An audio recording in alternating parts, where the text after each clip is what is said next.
I fell down the crypto rabbit hole at the end of the last financial crisis. I've always looked at crypto as a better architecture of finance. And I still look at it that way today. Of course, it's an awesome new alternative asset class.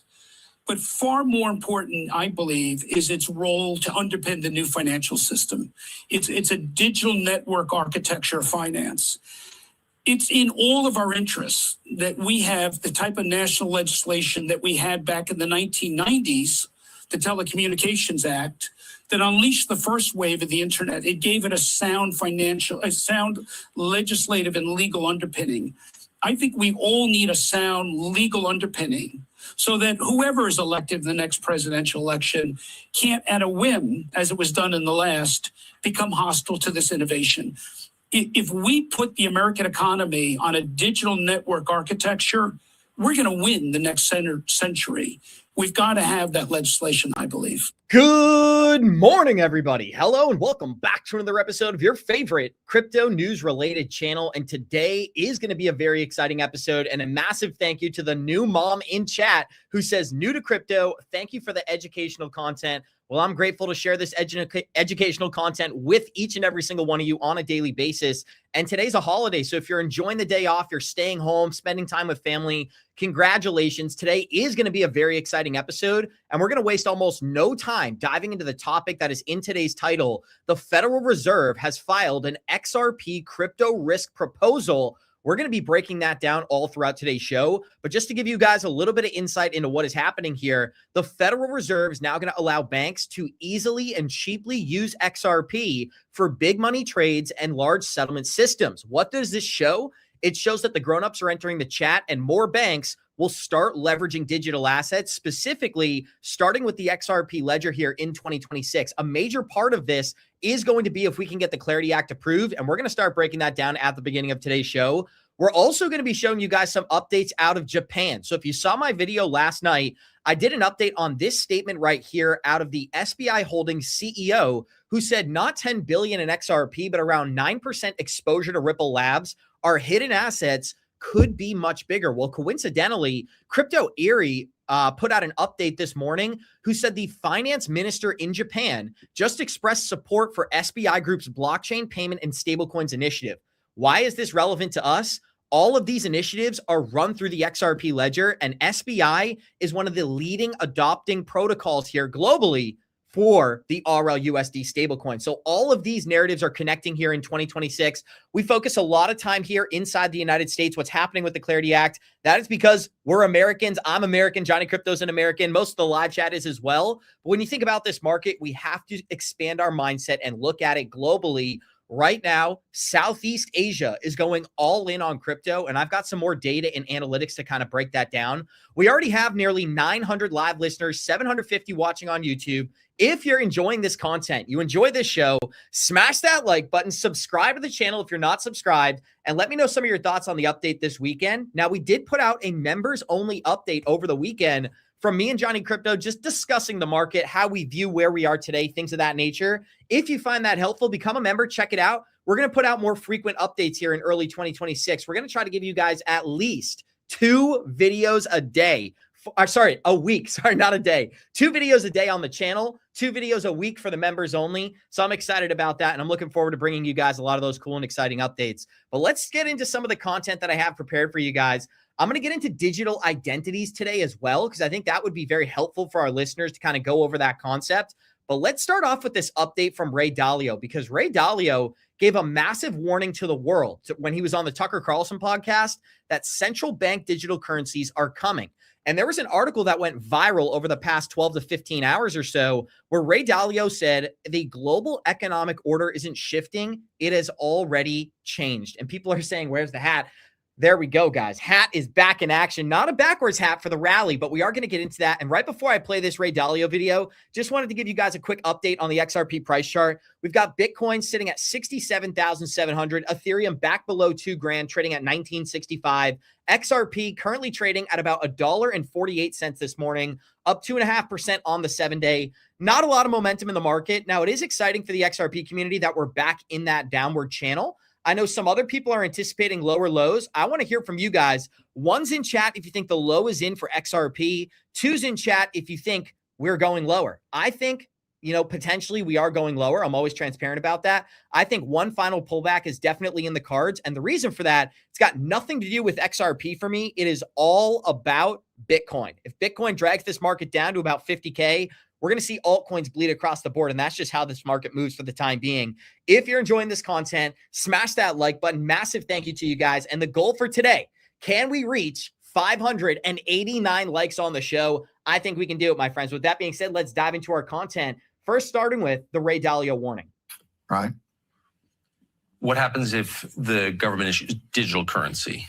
Like, what does that mean? Well, digital currency is, right. You're talking about central bank digital currencies. Yeah. Okay. And that there's a great deal of appeal because of the fact that it's easy and so on.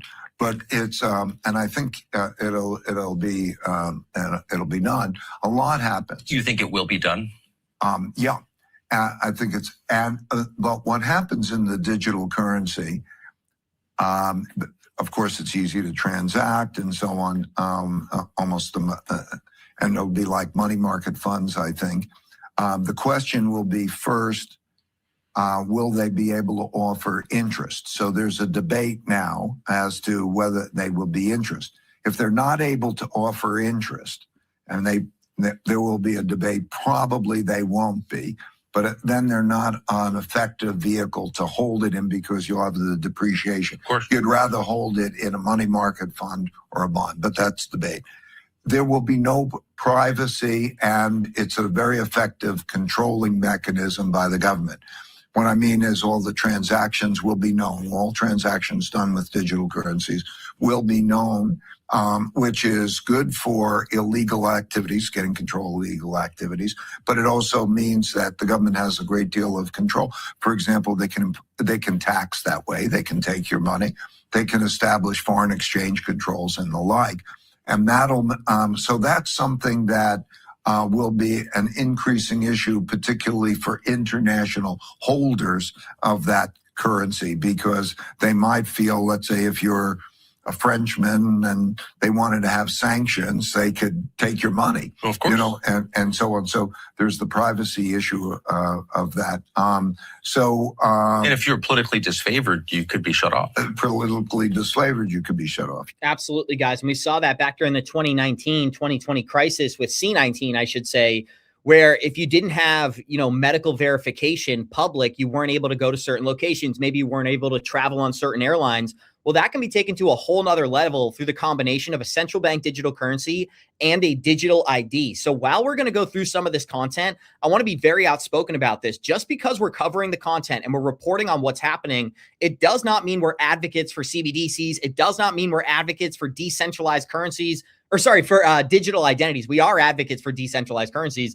But the truth of the matter is that if this is going to happen, why not put ourselves in a situation where we can profit off of it and protect the ones that we love as well as ourselves during this great transformation of wealth? And I do want to give a big thank you to Martin here. He said $6 for all your great work. Massive thank you to you, my friend. And I appreciate all of the kind comments that we get in chat on a daily basis, guys. But I want to hear from you. Do you believe America will ever launch a central bank digital currency? One's in chat for yes, two's in chat for no. And with that being said, we're going to dive into the breaking news that you guys are reading in the title today, which is that the Federal Reserve has just added XRP into the new crypto risk asset class proposal. Now, the Federal Reserve just released a new staff paper proposing a new crypto asset class, and XRP is listed alongside Bitcoin and Ethereum. Right now, crypto does not have its own category inside of the main global risk model that banks use to trade derivatives. So what would happen here? They force assets like XRP, Bitcoin, and Ethereum into legacy buckets like commodities or FX trading.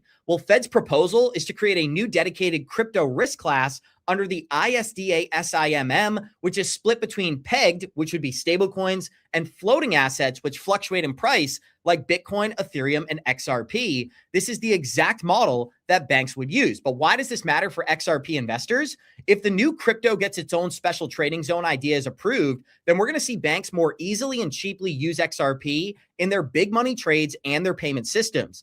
It shows that the grown-ups have showed up to the party, and XRP is a real asset and a separate commodity that needs to be regulated, not just like gold or some other commodity that exists today. More banks might start actually holding XRP and using the asset for faster payments across countries. And that's the entire intention around what XRP was built for. So when big players start using something like this, the price will usually go up as more people buy the asset and speculate on more digital asset adoption in the future. And that's what I want our listeners to really focus on. When big banks and huge companies want to make safe bets on derivatives using XRP or other cryptos, the old rules make it annoying and expensive because they don't fit to the cryptocurrency market. They were developed for things like gold, bonds, things of that nature. Well, cryptocurrency has its own set of characteristics, and that's why the Federal Reserve is advocating for XRP, Bitcoin, and Ethereum to be backed completely differently than these other assets.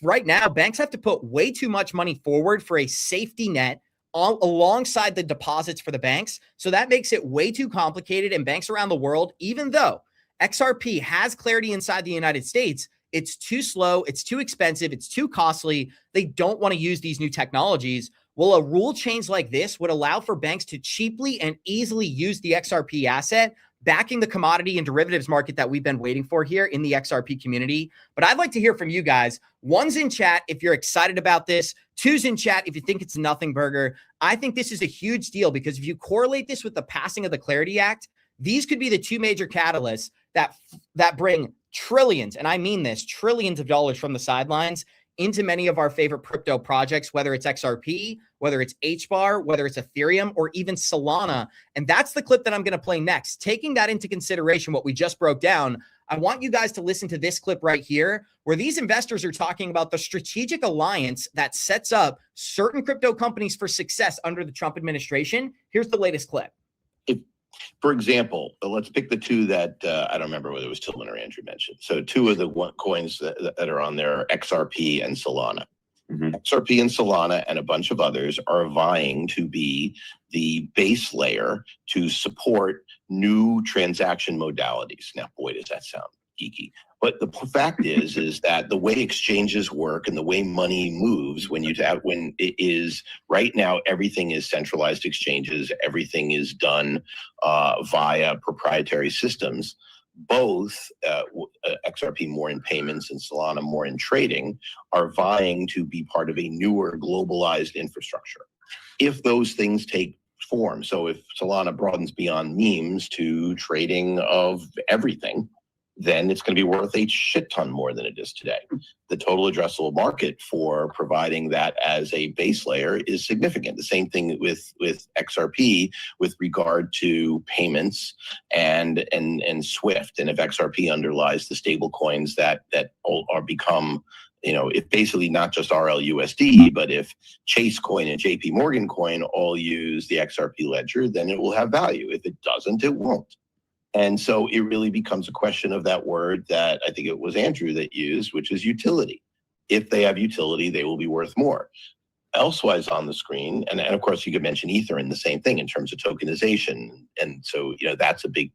And that's what I think us in the XRP, like the broader XRP community, just regular retail investors, this is something that I think we natively understand, which is that when this market shifts to utility focused, XRP stands alone as the best asset. And I want to hear from you guys. One's in chat if you agree. XRP is the best asset in all of crypto. But I want to give a huge thank you and a huge shout out to the 1970s legend in chat, who is a legend for a reason with the $100 dono. Thank you so much, my friend. We greatly appreciate it. He's got the salute, the American flag, and we thank you for being here every single day. A true legend of the Good Evening Crypto community. And somebody said that put a big smile on Ab's face. I got to say, you made my morning, and you are a legend for a reason. So huge thank you to 1970s legend. But the whole idea here, guys, is that when this market is regulated and we're focused on utility, this is the asset that is going to profit the most. We're not here for $4 or $5 or even $10. I think a lot of XRP community members, we are here to buy our stake in the future of finance. If our vision is correct,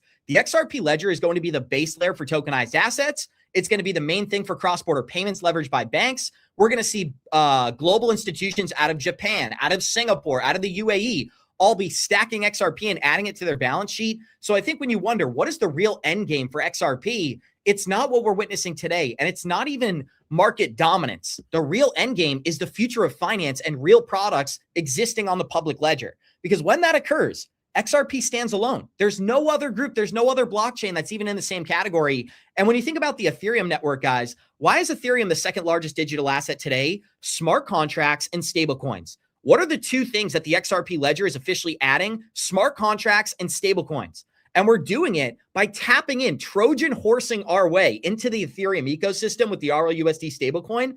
We're going to grab those smart contracts. We're going to bridge them over to the XRP ledger, and we're going to bring all of that wealth and all that money right back into the XRPL ecosystem. So this is a long game we're playing. But again, the Trojan horse analogy is perfect. RLUSD pulls up to the gate. They go, oh, it's a stable coin. Let them through. Stablecoin gets in. Little do they know it's filled with XRP Army community members that are ready to bridge that liquidity out of there and onto the XRP ledger. I think that's a good analogy for my own sake. But let's get into the Japan aspect of this, because I think this is so important as well. We focus so much on the United States. The second country that we really need to focus on is Japan, because everything happening in Japan right now is centered around SBI and the XRP ledger. And if you guys didn't know, SBI actually created a company called SBI Ripple Asia, where it's 60% owned by SBI, and I think it's 40% owned by Ripple. And again, these are the narratives that go to show that these companies are facilitating the next era of finance. SBI isn't a crypto company.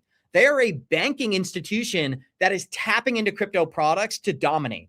And so SBI Ripple Asia is 60% owned by SBI and 40% owned by Ripple. And they promote and provide RippleNet infrastructure, which includes XRP for liquidity to financial institutions in Japan, South Korea, and all throughout the Southeast Asian corridor.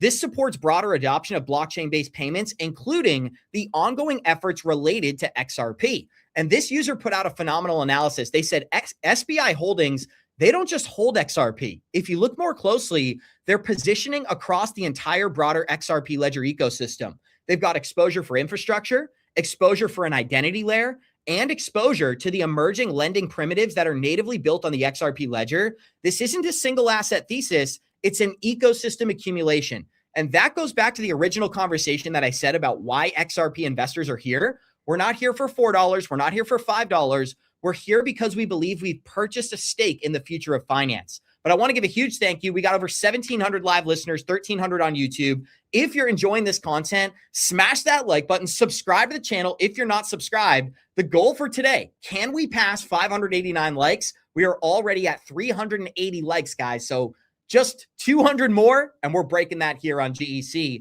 Now, one thing that I am going to cover is the digital identity portion of this, and I think there's nobody who could explain this better than Brad Garlinghouse. So Brad Garlinghouse handed a massive breadcrumb, and most people missed out on this. The government owns your identity, and I would love to see a blockchain-based identity system. Fast forward to today, the XRP ledger is now getting ZK-proof identity and credential rails with permission domains and a DEX built for verification without exposure. As David Schwartz said, the permission DEX will ensure institutions can deploy billions of capital securely on the XRP ledger. The hints have been right in front of us, but only a few could catch on. That's what this user had to say. Here's the statements out of Brad. Who owns your identity? Yeah, it's not me, unfortunately. It's not you. What's interesting though, the government owns your identity. Yep. If you don't have a passport or a birth certificate or a driver's license, whatever, I don't know each country's dynamic, but like, if you don't have those things, you are not who you say you are. Okay. The government owns your identity. No, we may not like that, but I just view that as, that's just a truism. And you know, one of the things Ripple has tried to do is we're pragmatic. Even though my philosophical view on something may be over here, to build a business and to drive the success of the XRP ecosystem, sometimes you just have to be pragmatic about the world. Even though I love the idea of blockchain-based identity as a utility for blockchains, you have to get who owns your... He's saying you have to get to the point where it actually solves a problem in order for people to use the product. Now, I love what he said in that last portion of the clip where he goes, I'm pragmatic. I look at the situation objectively and we act accordingly. That's how I feel as an XRP investor. Somebody asked in chat last week, Why would you be invested in the XRP ledger if they're working with the banks that control the system today? Because my small, minute investment into the XRP ledger isn't going to make or break what's happening in the future, but it will make or break my future, right? If I have exposure to XRP and this thing becomes the ubiquitous settlement layer for all global banks, starting with the United States, Japan, and other nations, well, then I've just set myself up for decades of success. And that's the opportunity that is sitting in front of the XRP community. If we're correct, if our bets have been placed and this bet pays off, if we're the lottery winners of this digital asset class, congratulations. This is a once in a lifetime opportunity that we've been given. And if we're proven incorrect, well, then hopefully we've acted accordingly. We've changed our investments in the process. But for the time being, I am more confident than ever in my investment in the XRP ledger. Now, Ghost just commented, and big thank you for the $2 and the membership, my friend. He said, can central bank digital currencies control the inflow of our XRP profit at all? Well, it depends how infringent they are, right? If the central bank digital currency is where all of our finances are run through, then I would say yes. But if the central bank digital currency is one facet of a much larger digital economy, then I would say no. So nobody has the answer to that quite yet because these products aren't live inside any capital market that's very relevant right now. Big thank you guys, except for China, but I don't know too much about China's CBDC protocols. Dennis commented, big thank you for the $2 dono and being a monitor. Big thank you to Dennis. He said, Bank of Japan installed R3 in Japan. That will run XRP on R3. And I think Jay Klaver has done a great job of explaining that as well. R3 is going to be a huge player when it comes to the adoption of XRP. But why am I even getting into all this today? Because yesterday we got some big statements out of SBI's CEO, and that's what I want to get into for the next portion of today's episode. So what he stated was, what this person had stated was SBI, a major partner of Ripple and holder of 10 billion in XRP, is growing its presence in Asia through the acquisition of Coinico, a regulated cryptocurrency platform based in Singapore. Well, this is where the CEO of SBI chimed in, and he said, not $10 billion in XRP, but around 9% of Ripple Labs. So our hidden assets could be much bigger. And that second line is what really caught my attention when you think about what he's saying here. The hidden ownership of Ripple, which is only 9%, that equates to about $4.5 billion right now.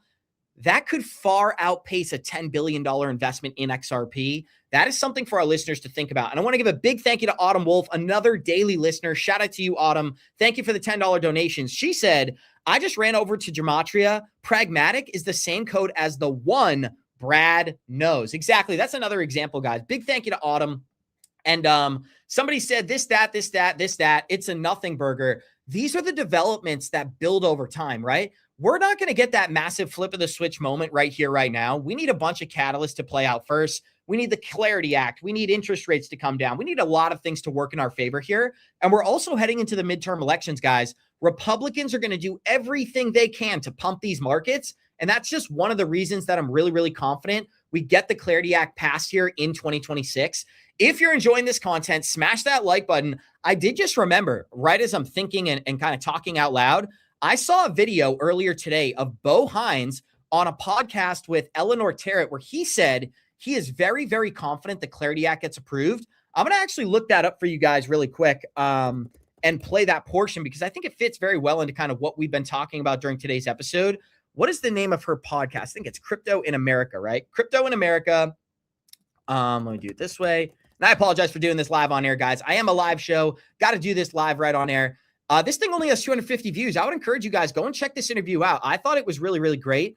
Let me just find the timestamp that I'm looking for, and then you guys will understand why I'm playing this clip because I found it to be very, very helpful and gives us a lot of foresight into where this market is headed. Let's get into this right here. Here's the clip. Bringing up market structure as the topic du jour, as it were. What's your take on this now you are sitting from the outside? I mean, you were dealing with something similar when there was a holdup with Genius just a few months back. What do you wish people knew more about sort of the inner workings, as it were? I mean, I think the crypto industry is rather impatient when it comes to wanting to see legislation passed. I mean, you were in the rooms with some of those negotiations going on. I mean, Trades from the banking industry, and then obviously the crypto industry showed up as well. And it seemed like there was a bit of an impasse there, but hopefully we'll have some progress there. Maybe Ellie will have a scoop for us in the near future. Meeting before the end of the month, according to Dan Spooler, who I think is here somewhere. Yeah, there you go. So scoop direct from the source. From Dan, there he is. But so one of the interesting things that Patrick Witt said at the Omno Summit on a panel on Tuesday was a pretty prescient point to me, which is to the banks, if you don't get clarity done, you're kind of stuck with Genius. Genius has passed law, it's settled law. And so if you really, really want to get something done, you have to come to the table here. And if you don't, then you got Genius, like you kind of get nothing. Do you think there's going to be a resolution that folks can get behind in that process? Or like, how do you see sort of the next few months going on that issue? Yeah, I do. I'm actually confident that clarity will get passed. I think that they're in the pressure cooker right now. Both sides certainly understand that they need to make concessions, and typically that's what leads to the greatest result. And I think that I've seen just crypto Twitter going back and forth, and I think it's a fair argument to make that these folks do have to come to the table and actually talk about what a viable solution is. And I think that they will. I think they recognize like now is the time, especially under this administration that's been extremely, pro digital assets. This is where you're going to get the best return on investment in a sense of like what you've been doing over the course of, the last few years in terms of political activity and engagement. I also think it's an opportunity for the banks to start thinking about integrating these products. And, their consumers are going to demand them eventually. It's a slower tail in the US again, because the efficiency already exists. But, when you start listening to your neighbor or, a neighbor that has a business talk about the fact they're able to send money instantly 24/7, 7 days a week at zero cost over the course of a weekend, their friends are going to start wanting the same access to that technology. And, that's right around the corner in terms of integration. That's what Genius paved the way for. David and I talked all the time that Genius really will undergird what this brave new world looks like in terms of the financial system. I think that it allows us to get to 24/7 markets and 24/7 trading and all of these things that many folks that are building in the digital asset space have dreamed about, because now you have a product that can act as an on and off ramp and be utilized as legitimate collateral. And so that's what was the precipice of us deciding to push Genius first. We felt like this would be a good starting point and a baseline. And then obviously, market structure legislation really applies to the exchanges and the banks and how they're going to work out this relationship. And so you need to have both pieces of the puzzle put together for everything to work. And I think that as the banks start to become more comfortable with these products, just give them a little bit of time to adjust. They're large vessels. It takes a while for them to turn. But their appetite is there. And I can say that from the conversations that we've had and engaging with the multinationals, the regional, super regionals, and even community banks. They just need a little bit of time to grasp, how this technology is actually going to work for them from an interbank settlement perspective, and as well as with their customers. So, I think it all comes together. I think they recognize that, this new era is here, but we'll see where they land. I do think that it will take a concession from both sides, but I think there's common ground to be had. So there you go, guys. He thinks not only is the Clarity Act going to get passed, but he actually outlines in this clip that I'm going to play for you guys. He doesn't say Ripple, right? Because now I think this guy is now the CEO of Tether. He was originally the executive director of the Crypto Council. Bo Hines was. He stepped away a few months ago. I think Patrick Witt stepped into that role. And now this guy works at Tether. He might even be the CEO. But what does he say in this brief clip? He goes, the solution that I believe will get the Clarity Act across the finish line is that these banking companies are going to file for national banking charters with the OCC. That's what Circle did, and that's what Ripple did. So again, he's indirectly referencing exactly what Ripple had done. I'm going to play one more brief clip here because, again, they're very long-winded on this podcast, but here it is. Biggest holdup that's been reported on has been, the yield issue. And this is one that came up as we were debating what to do with Genius. And obviously, I think we all recognize that consumers certainly would like the ability to have optionality with where their funds are. But I think the question is much broader than that. And I think that's really where the juxtaposition lies between the two sides, whether it being the banks and the traditional financial institutions and the crypto native companies. And, I actually think there is a fairly simple solution. Right here. I agree with a little bit of what the banks are saying in a sense of, hey, it'd be good to have a banking license if you're going to, act as an issuer in this way and then pass on yield to the consumer. But I also understand where the crypto companies are coming from, as they've been natively doing this for quite some time. And so I think that really, as you start to see the OCC move, we've been seeing a lot of movement there. They're issuing OCC licenses to more crypto native companies. I think this provides a pathway for these folks to say, hey, we're just going to separate the UXs and we're going to have a banking license and engage in the same way with our consumers that we have been in the past. And I think that's my guess is that's where the outcome will lead to. Obviously, from just, again, being an outside observer, time will tell. There you have it, guys. So what did he just say? He thinks that these companies are going to file for national banking charters And that'll be the workaround here. So they're going to be able to capitulate and say, oh yeah, only banks can offer this stablecoin yield. And then they're going to become banks. And that's what we've been talking about for several years here. If you guys go back to Good Morning Crypto, we've said, what is the end game here? Companies like Coinbase, Circle, and Ripple all becoming banks inside the United States. That's where we are. And that's what Bo Hines just indicated right here in this brief clip. Now, we are already over 2,000 live listeners. We got 1,430 watching on YouTube. If you're enjoying this content, smash that like button. The goal for today was, can we pass 589 likes? We're only 35 likes away from passing that number. So shout out to you guys, the greatest community in all of crypto. But that's not all, because I said we got a lot of exciting announcements that I wanted to get into for today's show. And there's a couple of different narratives that are very important, right? We have the RLUSD stablecoin. We have ETFs buying assets. We have adoption across the board. But the real thing that we're all waiting for is the regulation of digital assets. And I think from that moment forward, we're going to see real world use cases impact this market at scale. I wanted to play this clip from Raul Paul because, again, I think his vision for the for the crypto market in general is extremely accurate. And if we're patient enough to witness this journey play out, and if as retail investors, we don't talk ourselves out of this market, there's an opportunity to make a whole lot of money on the back end. And I'm putting my money where my mouth is. Like I've said to you guys, I bought the $2.20 dip. I bought the $1.80 dip. I bought the $1.30 dip. And if we go down to 75 cents,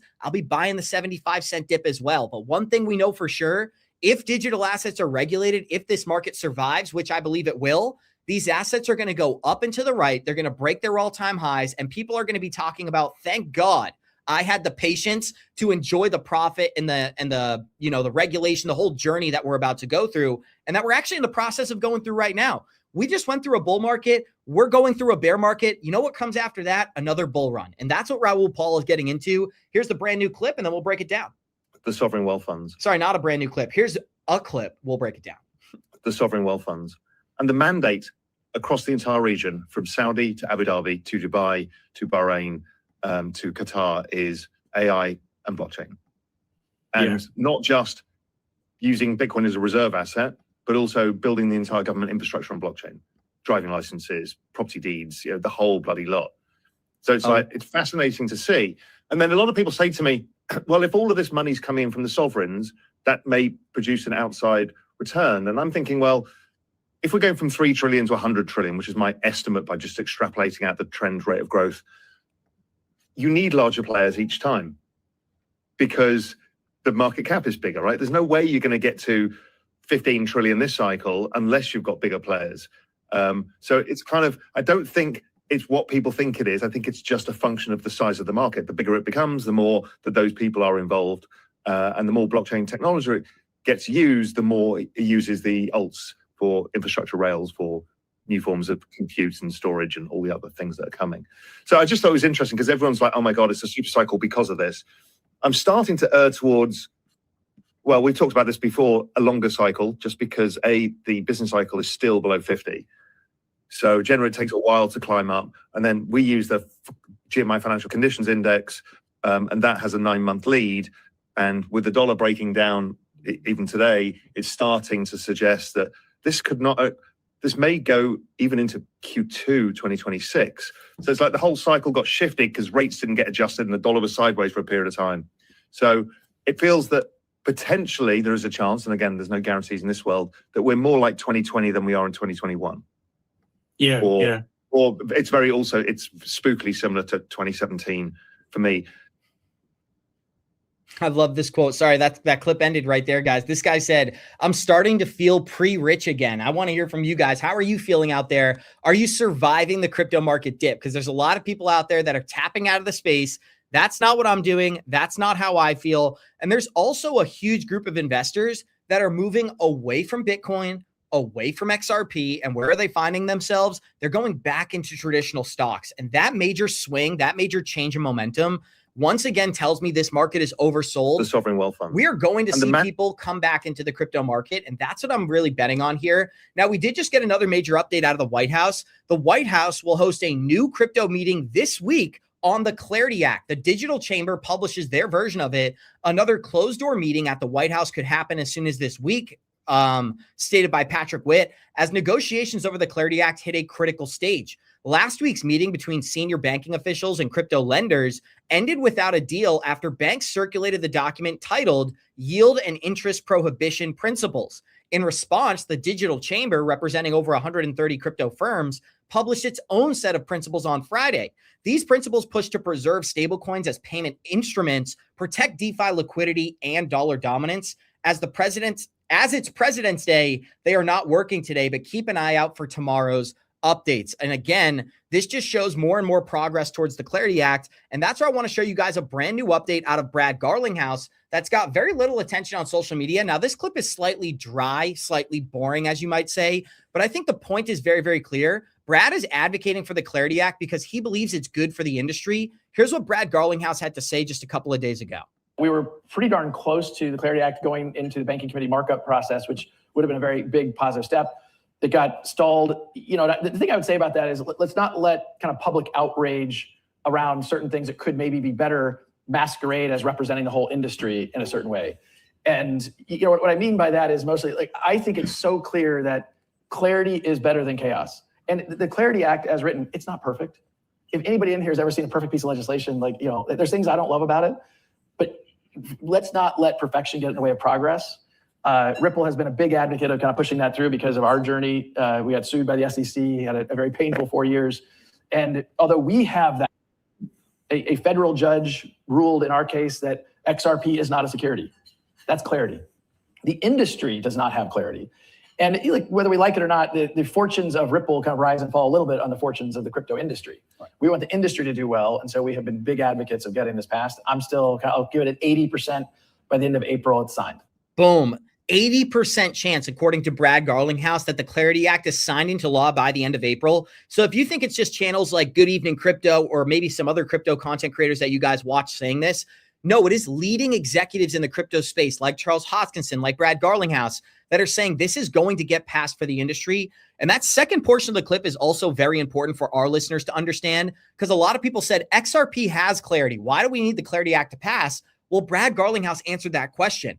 A high tide raises all boats. The Clarity Act is good for the crypto industry. More money comes into crypto, more money finds its way onto the XRP ledger, and we get a higher price for XRP. You combine this with the federal tax proposals that we went over earlier in the episode, and you have the perfect storm for major momentum in not just XRP, but for altcoins across the board. And I do want to give a huge thank you, guys. We did pass 650 likes on today's episode. If you enjoyed this content, smash that like button. The goal for today was, could we pass 589? We blew that out of the water. So shout out to you guys. And I want to address the live chat question we asked you guys. Does XRP pass its all-time high of $3.84 by June of 2026? 78% said yes. 22% said no. We got 78% geniuses out there, and I hope I'm just teasing, of course, but I find myself in that same category. If the Clarity Act is approved, this market is going to be a whole lot better than this episode, my friends. So we love you guys.